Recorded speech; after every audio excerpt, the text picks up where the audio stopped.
안녕하세요. 저는 1살 터울의 여동생이 있는 평범한 남매의 오빠입니다. 다름이 아니라 제 동생은 올해 37세의 호랑이띠입니다. 올해 호랑이띠 민년의 해가 되어 이렇게 이혼을 할 수 있나 감사할 따름입니다.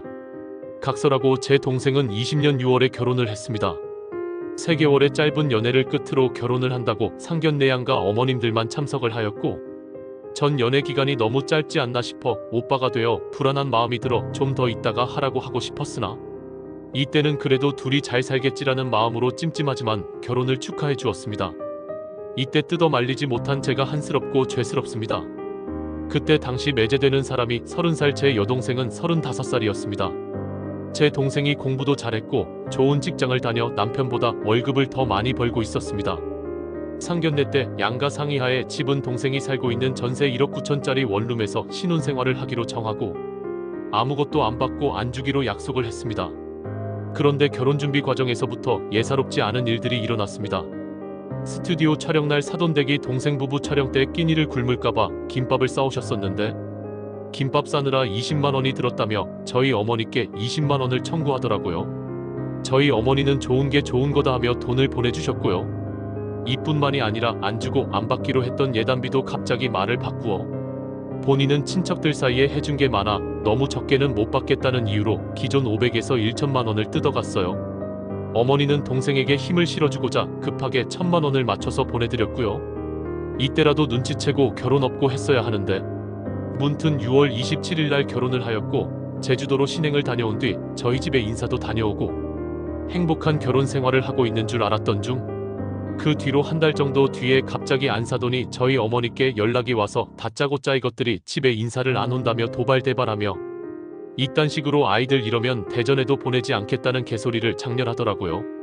분명 신행 다녀오고 저희 집, 그쪽 집 한 번씩 와서 인사를 하고, 그렇다고 제 동생이 친정집인 대전에 더 많이 온 것도 아닙니다. 어머니는 시어머니 자리가 노발대발하니 동생에게도 말씀을 잘 못하시며 안절부절 못하셨지요. 도대체 얼마나 예의가 없으면 사돈 어려운지도 모르고 저랬는지. 이 건에 대해 시어머니는 동생네를 혼내키며 동생에게는 너 우리 집 재산 보고 결혼했니? 라는 막말을 하면서 자기네 집값이 얼마인지 화가 나서 소리를 질렀답니다. 돈이 많은데 왜 아들 결혼 때 한 푼도 안 보태줬는지. 이 일로 동생 부부는 죄송하다고 사죄를 드리며 더 자주 찾아뵙고 연락도 더 자주 하는 계기가 되었습니다. 이때도 가서 뒤집어 놓지 못한 게 한이 됩니다. 이 사건이 일단락된 이후 몸 불편하신 어머니 모시고 서울 사돈댁으로 식사를 하러 가게 되었습니다. 저희 앞에서는 시어머니라는 사람이 딸이 생겨서 너무 좋다는 둥, 살림을 아직은 잘 못하니 자기가 딸처럼 아껴주고 이뻐해주면서 하나씩 가르쳐주겠다는 둥, 아직 설거지 한 번을 안 시켜봤다라는 둥 사탕발림을 했고, 저희 가족은 이때까지만 해도 이 말을 철석같이 믿었습니다. 동생이 결혼 준비부터 결혼 초반까지는 좀 힘들었지만 시어머니가 저렇게 말하는 걸 보니 진짜 잘 살고 있구나 라고 생각을 할 수밖에요. 그리고 나서 한참 뒤 여동생의 임신 소식이 있었고 우리는 너무너무 축하한다며 저도 그때 당시 6세, 3세 아이를 키우는 입장에 많은 피드백을 주고 애기용품 고가는 아니지만 공기청정기도 사들고 갔습니다. 임신 과정에 시어머니란 사람이 본인이 아기 봐주고 할 테니 합가를 하자고 했었고 저와 어머니는 이를 말렸죠. 하지만 그 집안 식구들의 집요한 설득과 재촉으로 결국 시댁으로 들어가기로 결정했습니다. 동생이 결혼 전부터 살던 작은 원룸 신혼집 전세금 1억 9천만 원은 본인이 보관해준다면서 달라 하였고, 제 동생은 1억이 대출금이니 이건 갚아야 된다 하니 서운하다고 동생 부부에게 소리를 지르고 화내고 며칠을 괴롭히다시피 하였답니다. 남편이라는 놈은 어머니가 서운하시다 했다며 무릎 꿇고 빌고 9천만 원이라도 맡기라고 종용했고, 동생은 무릎 꿇고 죄송하다고 9천만 원 드리겠다 하며 강탈당하다시피 9천만 원을 시어머니에게 드렸답니다. 저희는 이 사실도 나중에 일이 다 끝나고 나서 알게 되었습니다. 자기 집에서 일어나는 일은 절대 밖에서고 친정에서고 얘기하지 말라고 입조심을 시켰다네요. 친구도 못 만나게 하고 너희 친정 이상하다고 하고 내가 이 돈을 갖고 있지 않으면 전세금 9천 다시 뺏어서니 오빠에게 줄 거라는 등 이상한 소리로 가스라이팅의 정석을 보여주었더라고요. 이후 조카가 태어났고 여동생은 산후 우울증으로 아기를 던지고 싶다는 말을 하였고, 그로 인해 아기와 산후조리원도 안 가고 시댁에서 안 보내줌 산후조리를 저희 집에서 하게 됩니다. 당시 어머니는 고관절 치환술을 하신 지 2개월밖에 되지 않아 어머니 친구분께서 와주셔서 도와주셨어요. 남편이라는 놈은 애를 잘 보기 위해 수학학원 원장이었다는데 학원을 접고 집에서 애를 본다는 핑계로 백수 생활을 했었답니다. 이후 동생은 복직을 하였고 애는 그 시어머니가 보게 됩니다. 아기를 던지고 싶다는 산후 우울증 산모가 한 말을 계속 무기로 삼아 애를 안으려 치면 온 가족이 득달같이 달려와 애 안지 말라고 내가 안겠다고 하고 퇴근 후 뒤치다꺼리만 해야 하는 신세가 되었답니다. 그러니 동생에게는 자연스레 아이가 잘 안 가게 됐고요. 설거지, 빨래, 청소 등 이런 일만 하게 했답니다. 그런데 제 동생을 집안일에 서툽니다.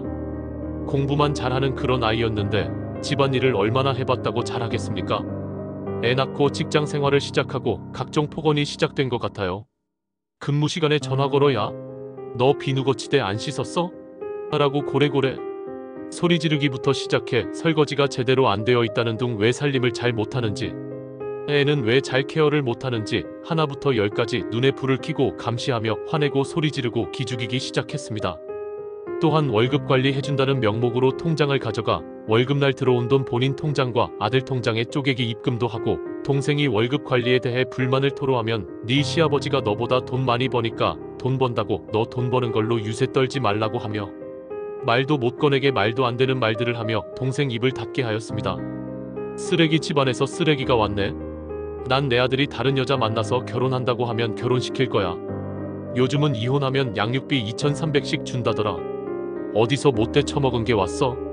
등등 결혼 생활 중 상상 이상의 말들로 상처를 주었고 툭하면 무릎 꿇고 빌게 하고 몇 주 전에는 그 여자가 제 동생을 밀치고 발길질까지 하였다고 하더라고요. 이러한 사실을 알게 된 게 저번 주 금요일입니다. 전 가족들과 캠핑을 가 있었는데 어머니께서 우시면서 전화가 왔습니다.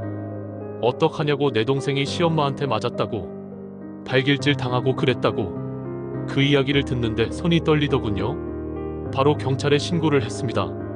알고 보니 그날 일어난 사건이 아니라 몇 주 전에 일어난 일이란 걸 알고 일단 제 동생을 대전 본가에 가 있으라고 했고 저도 바로 대전으로 가서 이야기를 들어보았는데 위 같은 내용과 최근에는 회사에서 대출 얼마나 나오냐고 알아보라면서 3억이 나온다고 하니 인감 도장하고 인감 달라고까지 했더라고요. 바로 저는 어머니 동생 와이프를 데리고 서울로 향했습니다. 제 동생이 뭘 그렇게 잘못했나 이야기라도 들어보려고 서울에 도착해 그 사람들 사는 주차장에 모여 이야기를 하였고 제 동생은 가족과 다 같이 올라가는 것과 저와 녹음이 되는 전화통화를 한 채 혼자 올라가서 시어머니의 폭언과 폭력, 정황으로 증거를 만드는 선택지 중에 혼자 올라가겠다는 결심을 하였습니다. 정말 무섭지만 아이 생각에 아이를 그 지옥 구렁텅이에서 빼와야겠다는 그 생각 하나만으로 진짜 용기를 내어 올라갔습니다. 아니나 다를까 집안에 들어가자마자 그 여자의 목소리가 들리더라고요. 그 남편 목소리도. 내용은 이렇습니다. 그 남편놈이 어디 갔다 왔어? 이후 그 여자가 네 가족들은 왜 같이 안 왔어? 이거 봐 가족들한테도 버림받았네. 내가 널 지금부터 때릴 거야 라는 말과 함께 몇 초 뒤 비명소리가 들려 바로 경찰에 신고하였고 제 동생은 너무 무서워 다시 뛰쳐나왔습니다. 밀치고 목조름. 경찰이 오고 난 뒤 이야기하였고 경찰이 해줄 수 있는 것도 많지는 않았습니다. 사건이 접수되었다는 것만 알려주라고 이야기하고 함께 올라갔습니다. 그 남자가 먼저 모습을 보이고 한번 보더니 눈도 못 마주치더라고요. 이후 그 여자도 내려왔습니다. 다보니는 밀치기만 했다는 말만 하더라고요. 녹취된 거는 꿈에도 모르는 것 같습니다. 무튼 현재까지 상황은 이렇고 어제 변호사 만나 미팅하였고 수요일 경찰 조사를 할 예정입니다. 위 글 보시면서 제 동생이 너무 바보 같다, 등신 같다 할 수 있겠는데 어렸을 적 가정환경을 거들먹거리며 니네 집안은 아니야 내가 널 보호해주고 할게라는 말의 시작으로 세뇌당하고 가스라이팅을 당했습니다. 주변 친구들에게도 연락을 못하게 했죠. 그냥 만나는 모든 사람을 다 차단시킨 것 같습니다. 이 모든 걸 저와 저희 가족은 전혀 모르다가 동생이 회사 실장님께 3억 대출건을 여쭤보는 과정에서 실장님이 과정을 소상히 물으셨나 봅니다.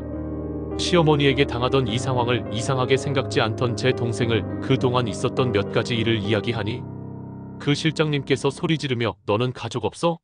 가족한테 이야기해 라며 호통을 치셨고 많은 설득을 해주셨나 봅니다.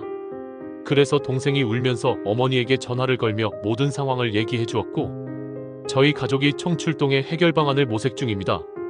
동생 회사 실장님 덕분에 제 동생이 지금이나마 눈을 떠서 다행입니다.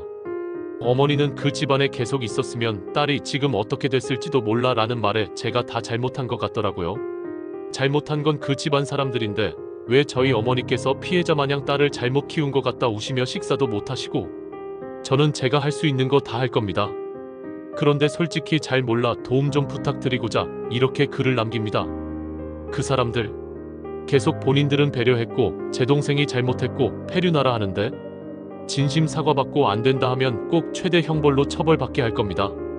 참고로 너 우리 집 재산 보고 결혼했냐라고 막말하던 18억이라던 시댁 소유 아파트는 서울 올라가는 중에 등본을 떼어보니 5억도 안 되는 임대 아파트였고 그마저도 3억과 2억의 근저당이 잡혀있는 곳이고 심지어 작년 11월에 매매를 해서 취득한 거였더라고요. 또한 잘 번다는 시아버지는 경비 일을 하고 계시고요. 전세금 9천은 시모가 주식 운용 중이라 했다던데 피가 거꾸로 솟네요. 사기 결혼 당한 것 같아요.